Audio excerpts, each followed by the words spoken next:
নানা আনুষ্ঠানিকতায় পালন করা হয়েছে শ্রী শ্রী লোকনাথ ব্রহ্মচারীর ১৩৫তম তিরোধান দিবস।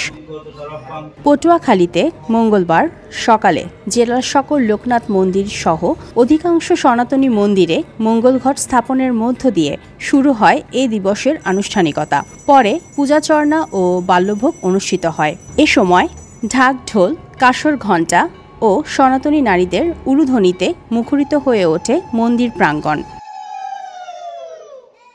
এছাড়া দিনভর আরতি, কীর্তন ও লোকনাথের কর্মময় জীবনী সম্পর্কে আলোচনার মধ্য দিয়ে পালিত হবে এ তিরোধান দিবস।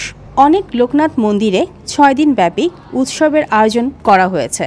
শ্রী শ্রী লোকনাথ ব্রহ্মচারী বাবার ১৩৫তম তিরোধান দিবস প্রতি বছরের ন্যায় ১৯শে জ্যৈষ্ঠ নাচনাপাড়া সার্বজনীন লোকনাথ মন্দির কলাপাড়া আমরা এই অনুষ্ঠানটি প্রতি বছর পালন করে থাকি।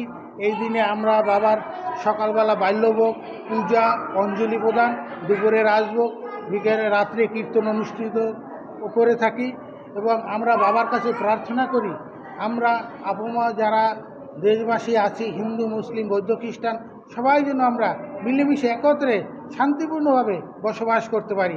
এটাই আমরা আজকে সারাদিন বাবার কাছে প্রার্থনা রাখব। লোকনাথ ব্রহ্মচারী ছিলেন একজন হিন্দু ধর্মগুরু। তিনি বাংলার লোকনাথ নামে সর্বাধিক পরিচিত। বর্তমান পশ্চিম বাংলার ২৪ পরগনা জেলার ৮৪ চাকলা মৌজায় এক ধার্মিক ঘোষাল পরিবারে জন্মগ্রহণ করেন তিনি।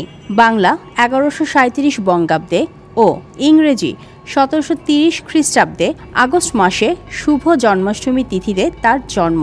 শ্রী শ্রী লোকনাথ ব্রহ্মচারী ১৮৯০ সালে বৈষ্ণব আচার্য হিসেবে সমাপ্তি টানেন তার ধর্মীয় জীবনচর্চার। তার তিরোধান দিবসকে কেন্দ্র করে প্রতি বছর সনাতন ধর্মাবলম্বীরা নানা ধর্মীয় ও সামাজিক অনুষ্ঠানের আয়োজন করেন।